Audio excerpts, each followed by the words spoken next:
Hello बच्चों, तो आज हम जानेंगे सेल के कुछ बेसिक कंसेप्ट या टर्म्स।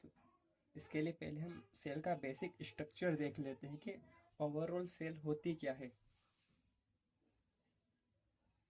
तो ये हमारी सेल है, उसकी सेल मेम्ब्रेन है और ये इसके ऊपर से सेल वॉल हो जाएगी और इसके अंदर लिक्विड पार्ट है हमारा और इसके अंदर न्यूक्लियस है ये।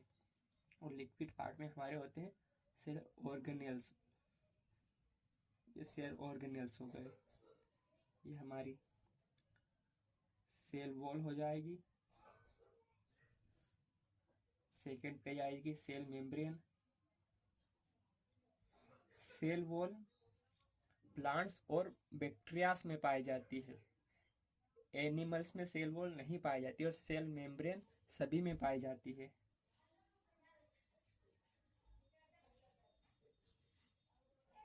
सेल मेम्ब्रेन इसके अंदर आ जाएगा लिक्विड पार्ट ऑफ सेल।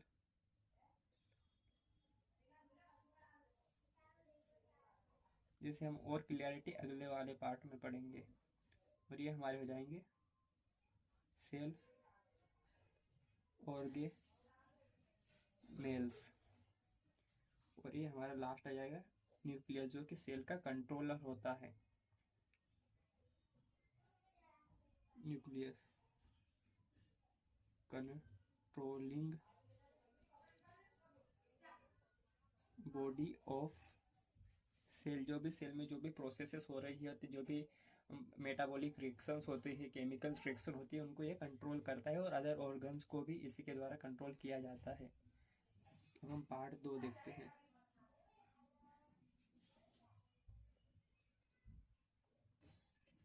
इसमें कुछ अच्छे वाले कंसेप्ट डिस्कस करेंगे जो काफ़ी बच्चों को नहीं आ रहा होता, जो कि सेल को अच्छे से पढ़ने के बाद भी पूरे चैप्टर को, इवन ड्रॉपर स्टूडेंट जो कि नीट में 1-2 साल हो गए होते हैं, उनको भी ठीक से नहीं पता होता। तो कुछ बेसिक टर्म्स डिस्कस करेंगे, जैसे कि साइटोप्लाज्म।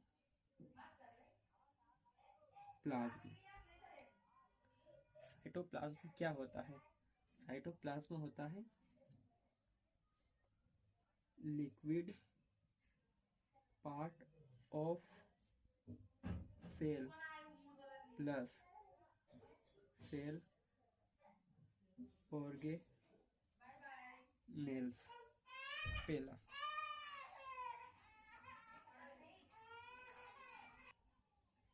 बी हम देख लेते हैं, cytosol.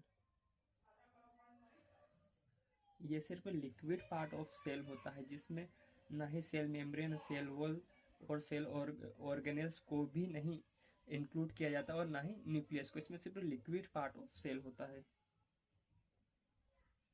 Liquid part of any cell. सी हम डिस्कस करेंगे प्रोटोप्लाज्म। प्रोटोप्लाज्म प्रोटोप्लाज्म क्या होता है? प्रोटोप्लाज्म सेल की सेल वॉल और सेल मेम्ब्रेन हटाने के बाद जो भी पार्ट बचता है, उसको प्रोटोप्लाज्म के अंदर इंक्लूड किया जाता है। For example cell organelles, liquid part of cell and nucleus. इसे हम 2 तरीके से लिख सकते हैं। सेल माइनस, सेल में से क्या हटा देंगे? Cell wall plus cell membrane. या इसको एक और दूसरे तरीके से भी पढ़ सकते। इसको हम एक तरीके से ऐसे भी देख सकते हैं कि साइटोप्लाज्म, जिसमें क्या आता है कि liquid part of cell plus cell organelles, इसमें हम न्यूक्लियस भी इंक्लूड कर देंगे। साइटोप्लाज्म प्लस न्यूक्लियस आ जाएगा इसमें। न्यूक्लियस जो कि कंट्रोलिंग बॉडी ऑफ सेल होता है। डी है जो कि इम्पोर्टेंट है और ये तो मुश्किल से ही कुछ ही बच्चों को पता होता है। प्रोटोप्लास्ट।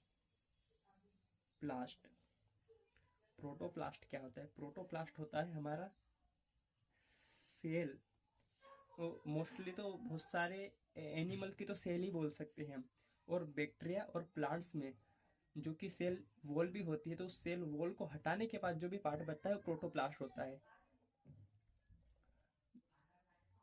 तो सेल माइनस सेल वॉल बोल सकते हैं।